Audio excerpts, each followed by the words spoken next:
a pasar el momento de la predicación de la palabra, que no es la música, no es el cántico lo más importante. Eso está bien porque alabamos a Dios, adoramos a Dios, pero la parte principal, más solemne del culto, es la exposición de la palabra. La adoración no termina con el cántico y las oraciones. La adoración continúa y llega a su culmen, a su punto álgido, en la predicación de la palabra, porque es cuando el Señor realmente nos habla por medio de su palabra. Y damos gracias a Dios porque podemos llegar a poder comprender su palabra por medio de su Espíritu. Y podemos entrar dando acción de gracias también por medio de su palabra. Vamos a orar. Sí, Señor, Rey eterno, te damos gracias, Señor, por tu palabra. Te damos gracias por esto que se va a leer hoy. Que tú seas, Señor, guiándonos en el entendimiento de la piedad, del amor, de la misericordia, de tu gracia. Señor, y que tú seas, Señor, poniéndome sabiduría, Señor, como ha estado trabajando conmigo esta semana, tu Espíritu Santo, para poder exponer esta palabra. Que sea expuesta aquello lo que tú quieres que se exponga, Señor, y quitado todo aquello que no quieres, Señor, para ser fiel a tu revelación, Señor, de tu palabra. También te pido por aquellas personas que van a escuchar hoy la palabra, que están aquí o están en sus hogares viendo la transmisión. Te pedimos, Señor, que tú seas tocando sus corazones por medio del Espíritu Santo. Señor, gracias, Padre, te lo pedimos en el nombre de Cristo Jesús. Amén. Amén. Dice la palabra del Señor en 2 de Juan, versículo 1 al 3. El anciano a la señora escogida y a sus hijos, a quienes amo en verdad, y no solo yo, sino también a todos los que conocen la verdad, a causa de la verdad que permanece en nosotros y que estará con nosotros para siempre, gracia y misericordia y paz serán con nosotros, de Dios Padre y de Jesucristo, Hijo del Padre, en verdad y amor. Que el Señor bendiga su palabra. Y sí, vamos a comenzar con terminamos la primera carta, epístola de Juan. Hemos estado varias semanas, meses. Han dado para muchos, esos 5 capítulos han dado para 20 sermones prácticamente. Entonces, me parecía importante seguir con la teología de Juan, con la exposición de la palabra de Juan, porque está muy relacionado y tiene cosas muy importantes para el tiempo de hoy. Después ya sí pasaremos al Antiguo Testamento de nuevo. Pero no quería haber dejado el camino a mitad de la carrera, cuando todavía tenemos la segunda y la tercera de Juan, que son muy importantes y van muy al hilo de toda la teología de Juan. Y comenzamos con la segunda epístola. Vamos a hacer una breve introducción para la palabra se entiende cuando nos ponemos en posición del contexto también histórico y literario. Y el autor de la palabra de esta carta fue escrita, inspirada por Dios, pero escrita por Juan, en la fecha más o menos 90, finales de los 90, después de Cristo. Destinatario de la carta, a una señora y su familia. Pero aquí hay la pregunta, que esto lo vamos a ver también. ¿Esta señora y su familia, qué es? Una señora literalmente hablando, y sus hijos, o es algo simbólico, figurado, refiriéndose a otra cosa. Esto vamos a estar atentos porque esto va a ser importante para poder entender la carta. Segunda de Juan es una advertencia del anciano. El Juan es el anciano, obviamente. Prohibiendo a sus lectores que reciban a supuestos cristianos, que se hacen pasar por cristianos. Acordáis del contexto. ¿Por qué dice esto Juan? La primera carta de Juan hablaba, cuidado con el gnosticismo, con aquellos que tuercen el evangelio y predican algo que no es el evangelio revelado. Cuidado con la falsa enseñanza. Entonces Juan advierte eso, que poniendo por encima la revelación de Dios, el amor, la verdad, el gozo de la vida eterna en Cristo, no confiando en los hombres, no en los ídolos, sino en Cristo. Pero ahora Juan lo que está escribiendo a la iglesia es que cuidado con qué te llenas tu corazón. Cuidado a quién recibes. Por eso hay que tener mucho cuidado cuando, por ejemplo, porque no todo lo que se ha de llamar cristiano viene enviado por Dios. No todo el que se dice ser pastor, por muchos años que lleve, viene enviado por Dios. ¿Y cómo sabemos esto?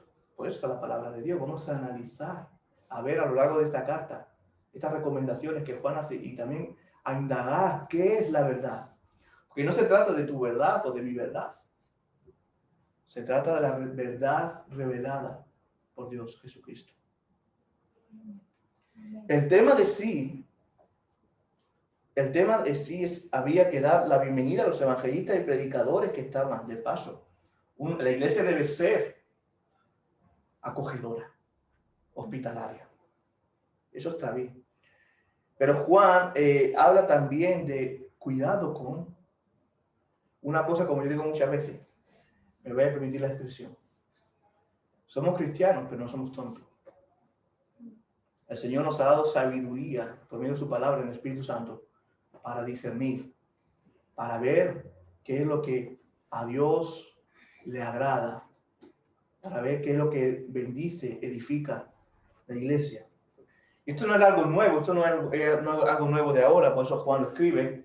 Y hay documentos antiguos, como sabéis que me encanta la historia, hay documentos antiguos, por ejemplo, la Didache o la Didache, que es el documento de los apóstoles del siglo I, donde había algunas normas, final del siglo I, principio del siglo II, donde había algunas normas en las que la iglesia debía también, era como una confesión, para que me entendáis, como una teología sistemática de lo que es el Evangelio, ¿no? Fíjate lo que dicen esta enseñanza. A todo aquel que venga y enseñe todas estas cosas que se he dicho antes, recibirle. Todos los cristianos del siglo I y siglo II. Pero si el maestro mismo se extravía y enseña doctrina diferente para la destrucción de estas cosas, no lo escuchéis. Pero si es para el aumento de justicia y el conocimiento del Señor, recibidle en el Señor. Está hablando Ignacio de Antioquía, también del siglo II, escribe algo también en su carta en Turquía, en Esmirna. Y dice, pero os amonesto que es de estas cosas, queridos, sabiendo que pensáis lo mismo que yo. No obstante, estoy velando siempre sobre vosotros para protegeros de las fieras en forma humana. Hombres a quienes no solo no debierais recibir, sino, si fuera posible, ni tan solo tener trato con ellos. Solo, fijaros, no es una muestra de odio, porque aquí viene la muestra de amor ahora. Solo orar por ellos. ¿Qué mayor muestra de amor que orar por ellos, por un extraviado? Orar por ellos, por si acaso se puedan arrepentir. Esto verdaderamente es difícil, pero Jesucristo, nuestra verdadera vida, tiene poder para hacerlo. Amén. Entonces debemos tener sumo cuidado, sobre todo hoy en día en las redes sociales, en YouTube, hay cada cosa que se dice que no son bíblicas, que están manipuladas. Por eso es importante no dejarnos llevar por lo que dice alguien o un hombre, sino tener conocimiento realmente de lo revelado en la palabra de Dios. Por lo tanto, el propósito de esta carta, de la segunda a la tercera, el propósito de estas dos cartas es del anciano, era guardar y proteger, porque eran tiempos peligrosos, en donde la iglesia estaba siendo perseguida, donde la iglesia tenía fuertes amenazas de enseñanzas torcidas, de guardar a las iglesias de esa zona de falsos maestros que habían ido posiblemente de la iglesia, incluso de donde estaba Juan. Y cuidado que estos han salido de aquí y pueden ir para allá. Cerrándole la puerta a la hospitalidad, la iglesia callaba la herejía al no permitirle la palabra en las comunidades cristianas. Claro, imagínate que llega ahora mismo un testigo de Jehová que predica antibiblia y yo le digo, venga, predica. Yo estaría cometiendo un gran error y estaría abriendo el púlpito a una herejía. Por eso es lo que Juan quería hacer, cuidado con aquellos que se han desviado con falsas enseñanzas, mezclando doctrinas de hombre. Cuidado. Pero me gusta el tono con lo que habla Juan, lo vamos a ver, porque no es una corrección o una alerta dejado llevar solo por la disciplina, una disciplina de hombre, sino una disciplina que viene de Dios. ¿Y cómo es una disciplina que viene de Dios? Porque va con una advertencia llena de amor para proteger a la iglesia. Y para esto el anciano introduce los principales temas de la carta. Uno de los principales temas de la carta es la verdad y el amor. y establece una conexión a sus lectores a través, incluso a nosotros. La gracia, la misericordia y la paz se encuentran en la verdad y el amor de Dios. Amén. Y eso no te lo puede dar nadie, solamente Dios. Esta apertura de esta carta crea una presencia sustancial del anciano en la mente de los lectores y eleva la expectativa del mensaje apostólico. Veremos un equilibrio maravilloso, porque hoy en día es muy difícil mantener este equilibrio, pero veremos un equilibrio que yo estoy aprendiendo con esta carta también. Veremos un equilibrio entre la verdad y el amor, las dos juntas. Cuando unimos verdad y amor, el resultado son vidas que glorifican a Dios. Amén. Vamos a comenzar y vamos con el versículo 1, el saludo genuino. Es un saludo genuino con el que tenemos aquí en el versículo 1. Yo, como sabéis, si veis que yo leo cosas distintas, porque es mi versión de la Biblia de las Américas, no sé qué versión tenéis vosotros, pero el contexto es el mismo. El anciano, dice el versículo 1, el anciano a la señora escogida y a sus hijos, a quienes amo en verdad. Y no solo yo, sino también todos los que conocen la verdad. Entonces ya vemos este saludo del anciano a la señora escogida y sus hijos. ¿Por qué dice el anciano? Es como un título que el escritor se da a sí mismo, se identifica a sí mismo. Omite su persona, el nombre de su persona, Juan. ¿Por qué? Porque Juan, y tampoco dice Juan, apóstol de Jesucristo, como otro saludo. ¿Por qué no tenemos esto aquí? Porque Juan era bastante conocido en la zona de la iglesia. Está escribiendo gente de su iglesia.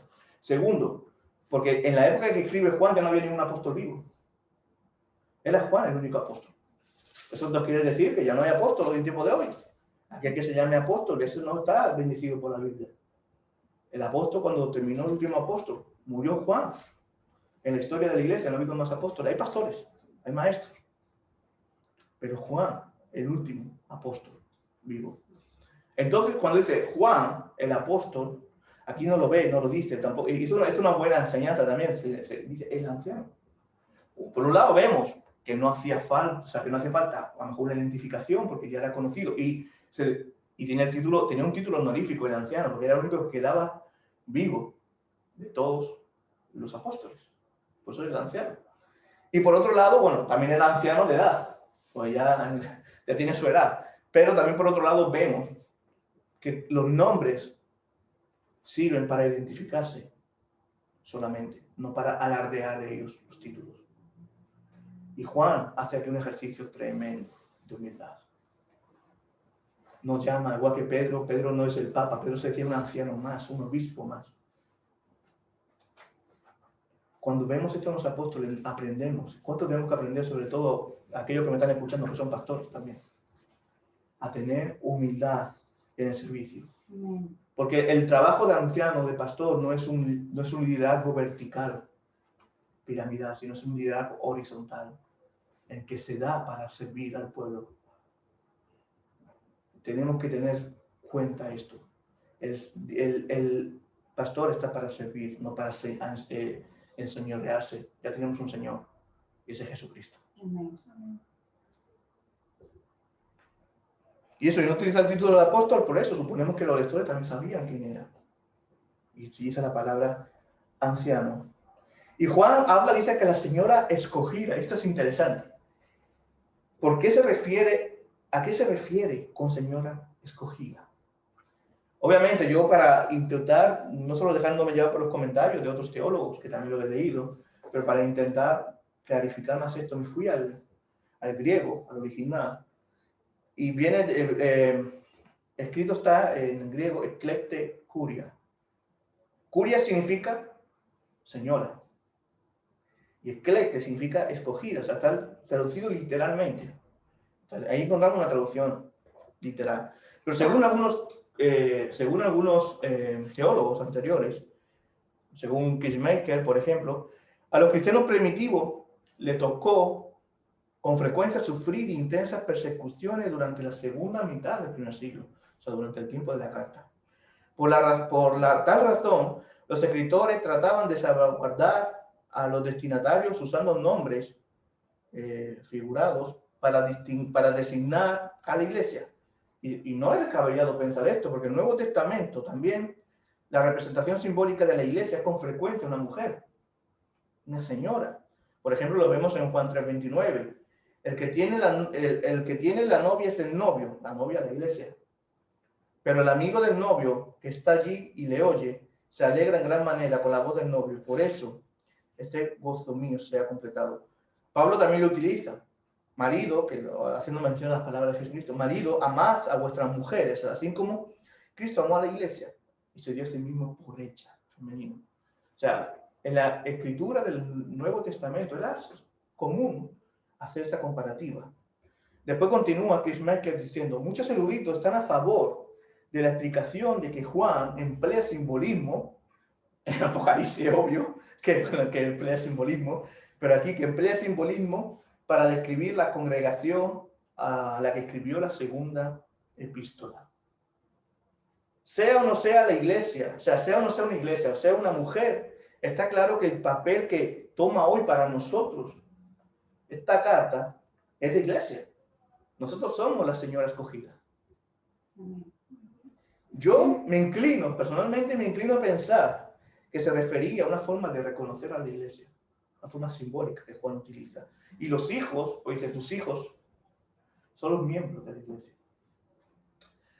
Pero como iglesia, Pablo reconoce a esta mujer o congregación, siempre lo dejo en la duda, pero yo creo, me inclino más a esto, pues fue comprada con la sangre de Cristo. Sea individuo, o sea una mujer real, o sea una iglesia, está claro que la mujer también es la iglesia.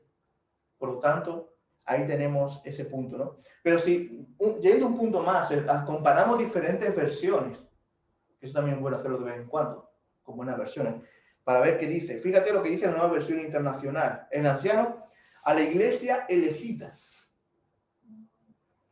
y a sus miembros, a quien amo en la verdad. Y no solo yo, sino todos los que han conocido la verdad.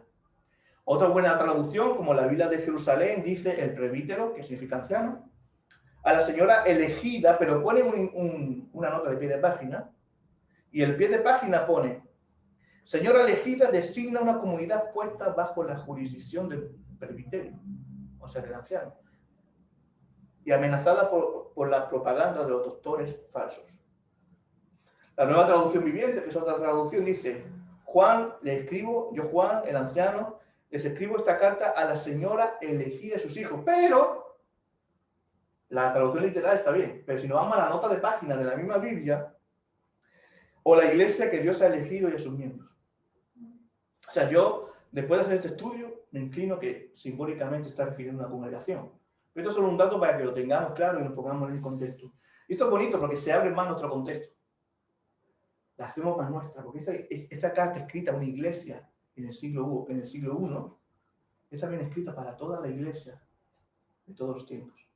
Y es importante recibirla como tal. Entonces ya más o menos podemos tener claro.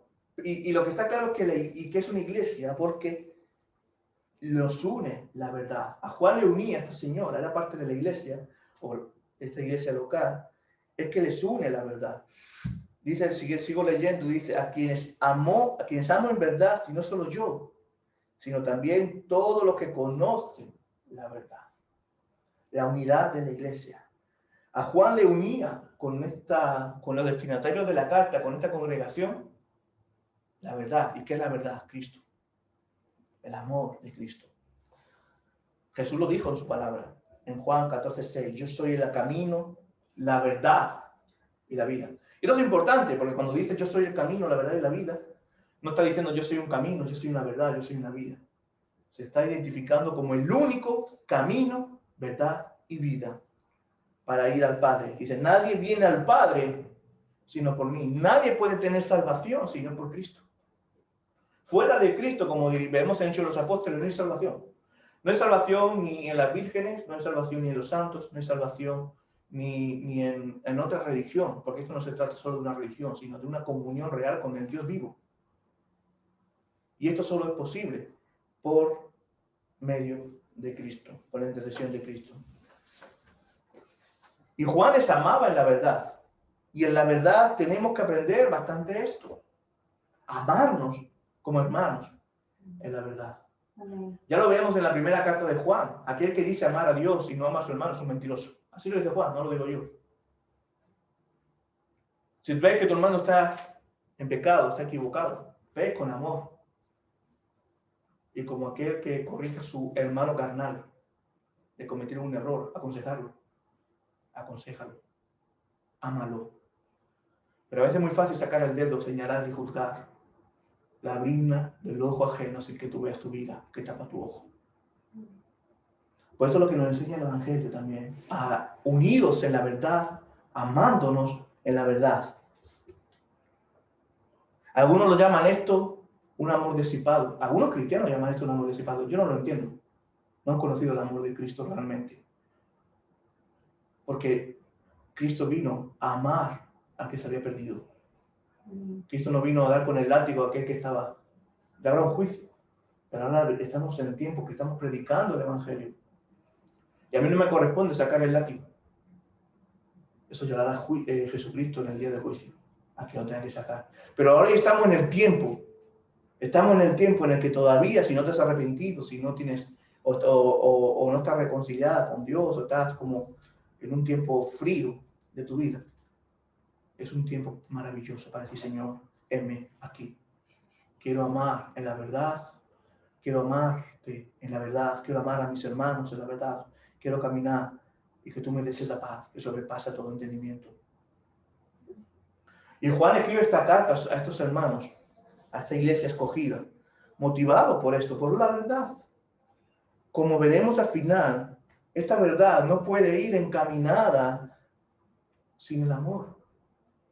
Es como decir, sí, tú amas a Dios porque lo conoces la verdad. Pues si conoces la verdad, debes también conocer el amor de Dios. Y el amor de Dios está que dio su vida por nosotros. Obviamente, es difícil dar la vida por un hermano. Cuesta. Por eso solo lo hizo Cristo. Pero dar la vida no significa solo poner el cuello, literalmente, sino quitarte tú del trono de tu corazón para que Dios sea puesto en primer lugar y así también tú sirvas a los demás con amor. Y esto es lo importante, que si conocemos la verdad, el fruto debe ser el amor. Jesucristo dice, y conoceréis la verdad, y la verdad os hará libre. Y qué bonito es esta verdad que nos da libertad para amar. ¿Sabe por qué? Porque antes de conocer a Cristo, nosotros no podíamos amar a Dios, por ejemplo. O decíamos, podemos tener una religiosidad natural, que eso está natural en el hombre, pero no es amar a Dios como Él quiere que la amemos. Porque nuestras obras no pueden llegar a amar a Dios. Nuestro corazón no puede llegar a amar a Dios si no es por la mediación de Jesucristo, sino por la acción del Espíritu Santo en nuestro ser. No podemos amar a Dios por nuestras fuerzas naturales. Debe haber un arrepentimiento y debe haber una conllenura del Espíritu Santo para que amemos a Dios de una forma. No le llegaremos a amar como Él merece, porque Él merece mucho más. Y eso solo será la gloria de Dios. Pero qué lindo es menguar nuestro yo para que Él crezca, que nuestro miembro, nuestro cuerpo, sea dedicado a Él para su gloria. Vivir para la gloria de Dios en la voluntad de Dios, amar a Dios. Amar a tu hermano es amar a Dios. Y eso es sinónimo de que habéis conocido la verdad. Como dice Pablo a Timoteo, 1 Timoteo 2, 3, 4, capítulo 2, versículo 3 al 4. Porque esto es bueno y agradable delante de Dios nuestro Salvador, el cual quiere que todos los hombres sean salvos y vengan al pleno conocimiento de la verdad.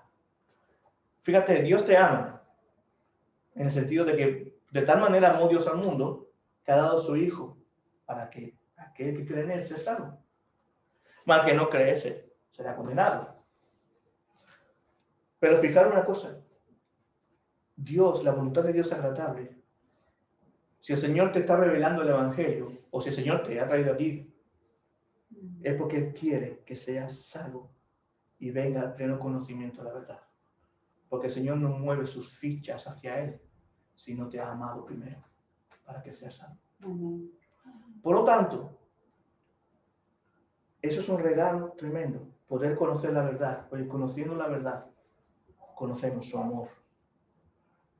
Y bueno, puedes preguntarte, estamos hablando de la verdad, mucho de la verdad.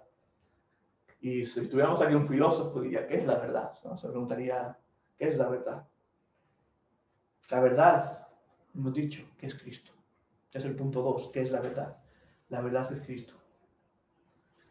El Evangelio. Muy bien lo sistematiza Pablo en 1 Corintios, capítulo 15, del 1 al 11, dice: ahora os hago saber, hermanos, el Evangelio que os prediqué, el cual también recibisteis, en el cual también estáis firmes, por el cual también sois salvos, si retenéis la palabra que os prediqué, a no ser que hayáis creído mal. Porque yo os entregué en primer lugar lo mismo que recibí, y este es el Evangelio, que Cristo murió por nuestros pecados, conforme a las Escrituras, que fue sepultado y que resucitó al tercer día, conforme a las Escrituras, que se ha aparecido a Cefas, que es Pedro, y después a los 12. Luego se apareció a más de 500 hermanos a la vez, la mayoría de los cuales viven aún, pero algunos ya duermen. Después se apareció a Jacobo, que es Santiago. Luego a todos los apóstoles, y al último de todo, como un nacido fuera de tiempo, se me apareció también a mí, dice Pablo, porque yo soy más insignificante de los apóstoles, que no soy digno de ser llamado apóstol, pues perseguí a la iglesia de Dios. Pero por la gracia de Dios soy lo que soy, y su gracia para conmigo no resultó vana. Antes bien, he trabajado mucho más que todos ellos, aunque no yo, sino la gracia de Dios en mí. Sin embargo, haya sido yo o ellos, así predicamos, así creísteis. Cristo es el camino de salvación, el Evangelio es esto, el poder de transformación. Fijaros, Pablo, de un perseguidor a ser perseguido por causa del Evangelio. Aquel que perseguía a la iglesia, esto es el Evangelio. Aquel que perseguía a la iglesia fue perdonado y transformado, nacido de nuevo, para ser de bendición para la iglesia en siglos hasta que el Señor venga. El Evangelio es aquel que era un drogadicto, ha sido curado, sanado el alma, para que sea de bendición y gloria de Dios. El Evangelio es aquella que ha sido prostituta, ha sido salvada y perdonada para ser bendición y gloria de Dios. ¿Qué es el Evangelio? Aquel que ha sido pecador, como yo, ser perdonado, salvado y usado para la gloria de Dios. El Evangelio es que Cristo murió por tus pecados, murió para tu salvación, derramó su sangre en la cruz para que tú tengas vida eterna y bendición en la tierra. Por mucho que veas los días oscuros, por mucho que pases tribulación, es tener al Señor permaneciendo en ti. Amén. Es una verdad que permanece, como dice aquí el apóstol. Como ya vimos en la primera carta, el Señor vino a nosotros, a morar en nosotros. Hizo enramada en nosotros, en nuestros corazones. La verdad permanece en nosotros. Y por ende, nosotros permanecemos en la verdad. Amén. En el momento que somos salvos, recibimos esto para siempre. Y este es el gozo de la salvación. No sé si alguien te ha dicho, cuidado que puedes perder la salvación. No, la salvación es del Señor. Y el Señor te la ha dado en gracia. Si el Señor te salva, como dice Romanos, la salvación es del Señor. Nada puede separarte del amor de Dios. Tú podrás pecar, sí, somos pecadores infelizmente, pero el Espíritu Santo que mora en ti te hará levantar. Y no habrá nada ni nadie que te pueda quitar el gozo de la salvación si vive en comunión con el Espíritu Santo. Cuando Cristo salva, sana, dice, tu fe te ha salvado. No dice, tu fe te puede salvar. Tu fe te ha salvado. Amén. La verdad es esto, que Cristo se manifiesta a tu vida diciéndote tu fe, la fe que no es tuya natural, sino la misma fe que yo te he dado. Esta fe que hace ver tu corazón pecaminoso y te hace clamar al cielo diciendo, perdóname, esa fe te ha salvado. Y tenemos ese regalo de esta fe porque hubo alguien que ya pagó el precio por ti, ese fue Jesucristo.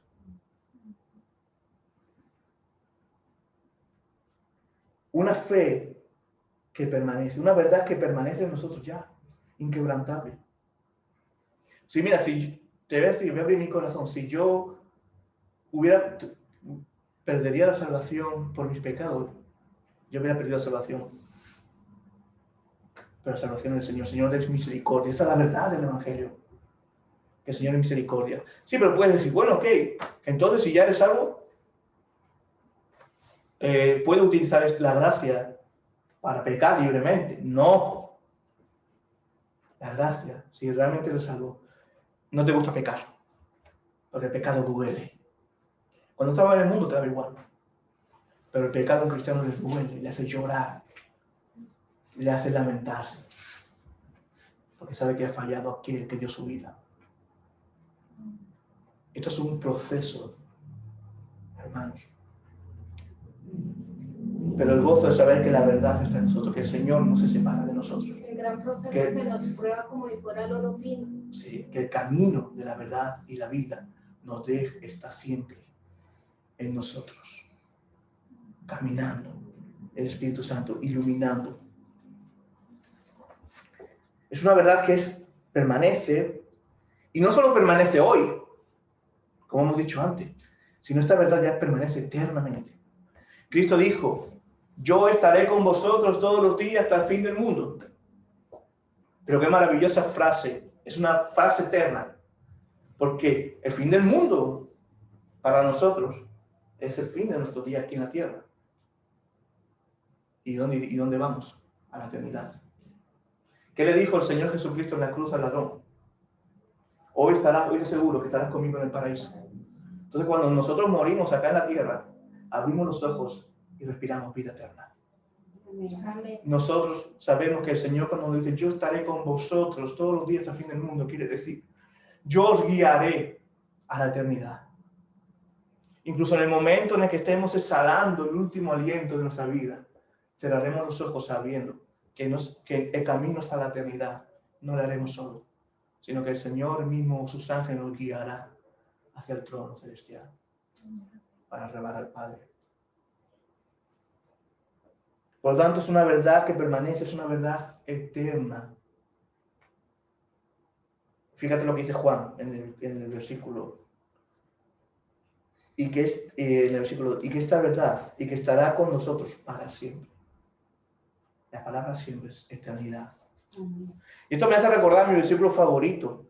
Bueno, es como decir, como decir que tiene 5 hijos y dice, tengo un hijo favorito, ¿no? Todos quieren a los 5 hijos, ¿no? La madre quiere a los 5 hijos. Me gusta mucho el versículo, pero un versículo que me bendice mucho es Filipenses capítulo 1, versículo 6, porque me da esa convicción. Estando convencido precisamente de esto, que el que comenzó en vosotros la buena obra, que comenzó en vosotros Cristo, la perfeccionará, o sea, estará con nosotros perfeccionándonos en el día a día, hasta el día de Cristo Jesús. ¿Qué significa esto? Hasta que el Señor venga, nos hará perfeccionar. Hasta que el Señor venga, hasta que seamos glorificados, el Señor está con nosotros, nos guía. Y esto es por Cristo, hermano, que nos compró con su preciosa sangre, que nos guía por los méritos de Cristo. Por lo tanto, si ya recibiste el Evangelio, y esto hablo a los cristianos que me están escuchando, ¿dónde está la jactancia? No es por obra para que nadie se gloríe. No es por obra para que nadie se gloríe. Entonces, ¿dónde está la jactancia? Aquí hay cristiano que se cree mejor que el otro, que está en el mundo. No entendió el Evangelio. Aquel que se cree superior, no entendió el Evangelio. Porque a mí el Evangelio me está enseñando, hermano, a humillarme a los pies de Cristo. Amén. A ver que no puedo, que yo no soy yo el que guía mis pasos. Que si por mí fuera estaría perdido. Hubiera perdido la salvación, pero esto es lo bonito, que la salvación es del Señor y Él nos mantiene. Por lo tanto, yo no puedo mirar al que está afuera, que no conoce la verdad hoy, como superior, como yo superior a Él. Al revés, yo he recibido esto por gracia. Y eso nos debe mover a ser luz para aquellos que están en oscuridad todavía, como alguien lo fue para nosotros. Si todo el mundo pensara, yo me quedo superior, yo rasqué la iglesia, me cierro la puerta de la iglesia por dentro y no quiero saber del mundo. Si alguien pensara esto, si todo el mundo hubiera pensado esto, estoy seguro que tú ni yo estaríamos salvos. Porque Dios utiliza a sus hijos para que sean luz. Una luz no puede ser ocultada. Una luz debe ser vista brillar, la luz de Cristo en nosotros. Y hermano, tengo también una buena noticia para ir al punto 3. Si caminamos en la verdad, hay unas consecuencias. Unas buenas consecuencias. Consecuencias de vivir en la verdad. Ese es el punto 3. Y es el versículo 3 que vamos a ver. Fíjate el saludo de Pablo, es un saludo apostólico de Pablo, de Juan. Es un saludo apostólico y dice: gracia, misericordia y paz serán con nosotros, de Dios Padre y de Jesucristo, Hijo del Padre, en verdad y amor. Nos quedamos con la palabra gracia. Nos quedamos con la palabra gracia. Vivir la verdad del Evangelio es una vida llena de gracia. Llena de gracia. No solo experimentamos la gracia, que también en el día que Dios nos reveló el Evangelio fuimos salvos. En el día que conocimos al Señor experimentamos la gracia de Dios. Pero no solo esto, sino que la seguimos experimentando día tras día. Pues es uno de los dones que Dios nos da, la gracia. Cada vez que nos levantamos por la mañana vemos la gracia de Dios, porque cada vez que tenemos comunión con Dios, esto fue por gracia. Por la gracia de Cristo. Fue dado en gratis. ¿Te costó algo? No. ¿Tuviste que poner algo de tus obras? Nada. Fue dada por gracia de Dios. Recibimos la salvación gratis, pero no que no costara nada. Costó lo más valioso: la sangre del Hijo, la sangre de Cristo. A través de esta gracia tenemos misericordia. Nos quedamos con la segunda palabra: misericordia, gracia y misericordia. Su gracia va acompañada de misericordia. Dios tuvo misericordia de nosotros en el momento que nos escoge, antes de la fundación del mundo. Como dice Efesios capítulo 1, capítulo 2. Dios tuvo misericordia de nosotros en el momento en que Cristo muere en la cruz por nosotros. Porque no fue ahí. Él pudo haberse bajado de la cruz. No fueron los clavos ahí lo que le mantuvieron. Fue ese amor, esa misericordia por nosotros. Y Dios tuvo misericordia en el momento que somos salvados, que Él mueve sus fichas para que tú y yo conociéramos el Evangelio. Pero Dios sigue teniendo misericordia cada mañana, cada día con nosotros. Es una vida viviendo la verdad, es una vida llena de misericordia de Dios. ¿Cuántas veces pecamos? Muchas. Y el Señor tiene misericordia. Y el Señor sigue teniendo misericordia. La sigue teniendo, porque nosotros seguimos pecando. Y Él nos perdona por medio de la gracia de Cristo manifestada en la cruz. Una vida llena viviendo la verdad, con gracia, llena de gracia y misericordia, tiene un segundo paso. Nos quedamos con la tercera palabra: paz. Paz. En hebreo, la palabra shalom, que significa la plenitud de las plenitudes. Hemos cantado antes, completo en ti. Se podría traducir, si lo cantáramos en hebreo, esa completo se podría traducir como paz, como shalom. La plenitud, estar completo en comunión con la deidad, con Dios. La gracia y la misericordia de Dios lleva a nuestra vida a un estado. Antes de conocer a Cristo éramos enemigos de Dios. Pero ahora de haber sido reconciliados tenemos la paz con Dios. Y de enemigos como Pablo pasamos a hijos. Y eso es un regalo maravilloso. Y esto es un estado inquebrantable. Dios no te adopta para después desadoptarte. Permitidme la expresión. Dios te adopta y es para siempre. Porque Él lo ha sellado con la sangre de su Hijo.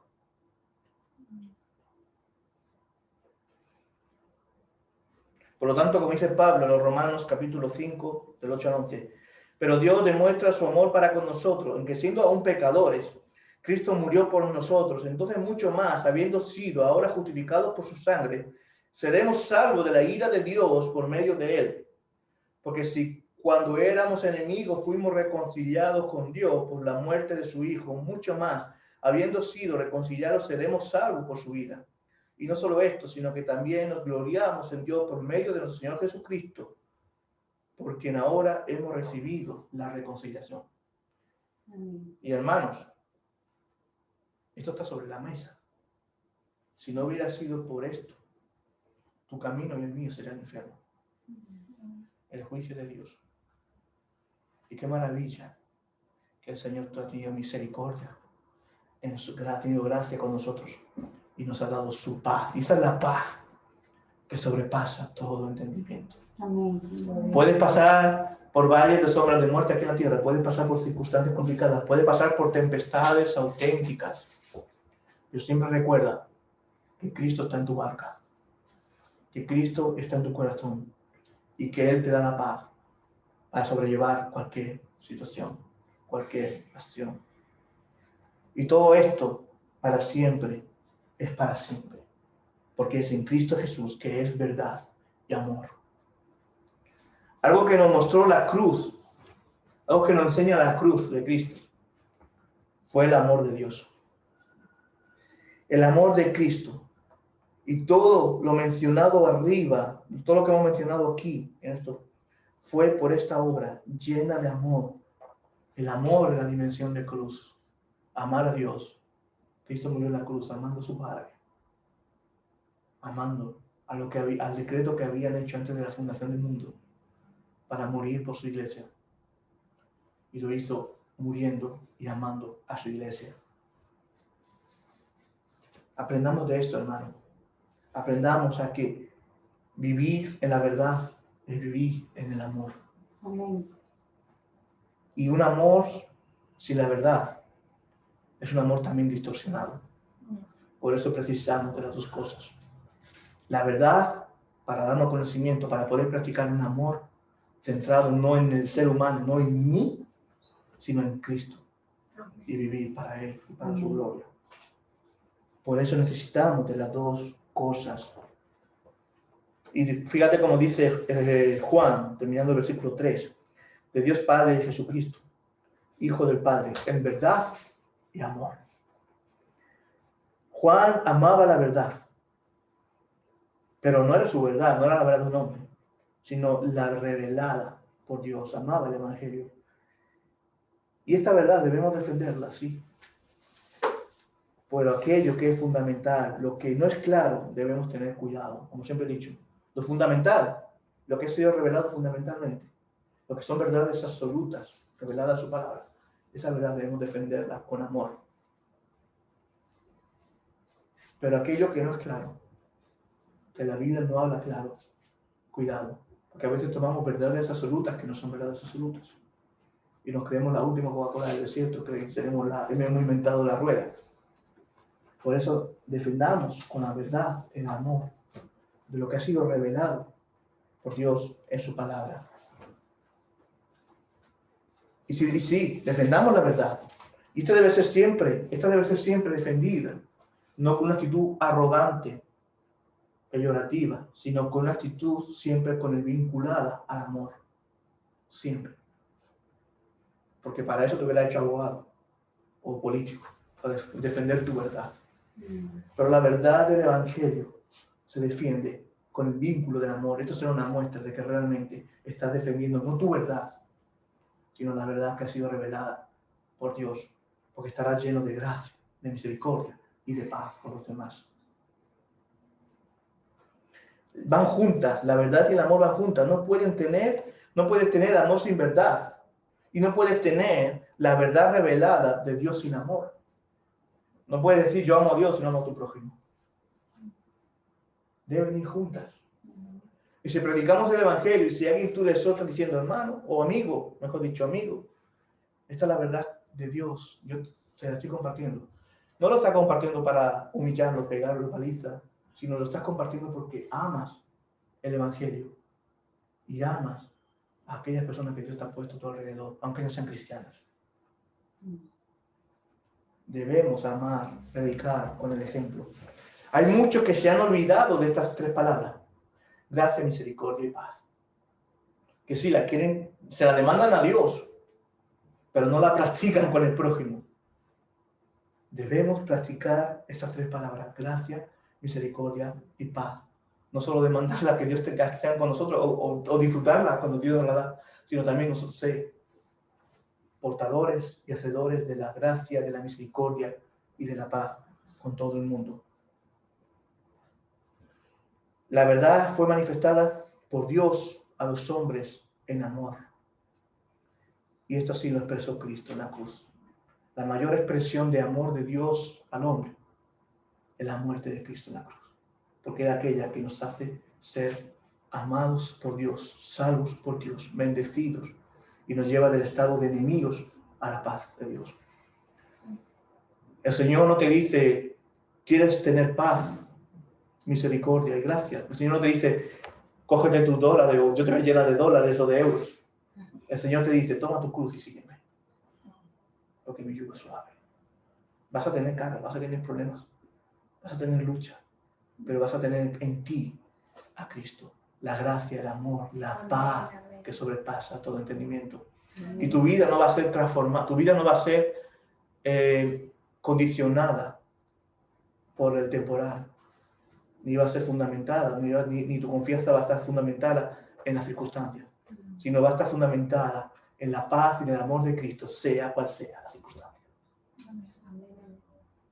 Merece la pena reflexionar sobre esto, hermanos, sobre la estrecha conexión entre la verdad y el amor en los escritos juaninos de Juan, porque según nuestra forma de pensar hoy en el siglo XXI, la verdad es algo cognitivo, mientras que el amor es algo emocional. Esto es para el hombre, pero no. Para Juan y lo que Dios ha revelado, las dos están muy relacionadas. Y para nosotros amar también es no solo un sentimiento, sino una decisión y un estado. Vivimos en el estado de la paz, del amor de Dios. Porque para Juan están relacionadas, para la verdad de Dios, están relacionadas y son concomitantes, o sea, no se pueden vivir una sin la otra. No se puede amar genuinamente sin la verdad. Y no se puede conocer la verdad realmente hasta que se ama. Juan 1:3-18 lo dijo. Hijos, no amemos de palabra ni de lengua, sino de hecho y de verdad. Primera de Juan 5:2, el que en esto sabemos que amamos a Dios, que amamos a los hijos de Dios, cuando amamos a Dios y guardamos su mandamiento. ¿Y cuándo es esto? Cuando tenemos un estado de paz, de amor con Dios. Solo el conocimiento de esa verdad nos permite recibir el amor de Dios en Cristo y después amar a los demás como a nosotros mismos. A través de esa verdad y amor, Juan nos asegura que la gracia, la misericordia y la paz de Dios, Padre y Jesucristo, estarán siempre con nosotros. Por lo tanto, hermanos, como bien nos enseña Juan, en la carta esta se va a hablar de la verdad, ciertamente, pero es una verdad que no puede ir motivada sin el amor de Dios a los hermanos y siendo partícipes de esto, practicando para la gloria de Dios. Seamos partícipes, amados hermanos. Que el Señor nos dé sabiduría para amar en esta verdad, que permanece para siempre, que nadie te la puede quitar. Que sea nuestro cuerpo respondiendo en consecuencia con lo que vivimos. Que no digamos somos cristianos, después seamos un manojo de odio, sino que podamos vivir hacia afuera lo que realmente profesamos dentro. Vive amando a Dios en pos de la verdad y amando a tu hermano en pos de la verdad. Que el Señor nos dé sabiduría, porque esta es la verdad del Evangelio. Que no ven, si ya sabes lo que te dice Juan, cuidado lo que te va a decir Juan aquí en la carta. Si alguien te viene torciéndote el Evangelio, no lo escuches. Este es el Evangelio que ha sido revelado. Que el Señor bendiga su palabra. Oremos. Señor, te damos gracias por tu palabra, por tu amor, tu bendición. Ayúdanos, Señor, a tener en cuenta estas cosas, Señor, que la gracia, la misericordia, la paz sean llenando nuestra vida como cuando tú nos las diste, pero que sea brotando de nuestro corazón para contigo, para con todos, Señor, que te amemos, que vivamos, que representemos, que seamos luz en medio de las tinieblas, Padre, y que tú seas, Señor, guiando nuestros pasos por el camino de la paz, Señor, que nuestra confianza esté puesta en ti, no es solo en el dinero, no en el dinero, las circunstancias que vivimos, sino que nuestra confianza seas tú y que esto sea nuestro fundamento, a pesar de las circunstancias, que tú seas siempre nuestra confianza y en ti pongamos los ojos siempre, a ti que levanto los ojos, Señor, seas tú nuestro pronto auxilio, seas tú nuestro pronto ayudador y que nosotros vivamos en consecuencia con lo que vivimos, Señor. Gracias y te lo pedimos en el nombre de Jesús. Amén. Vamos a cantar último cántico antes de terminar.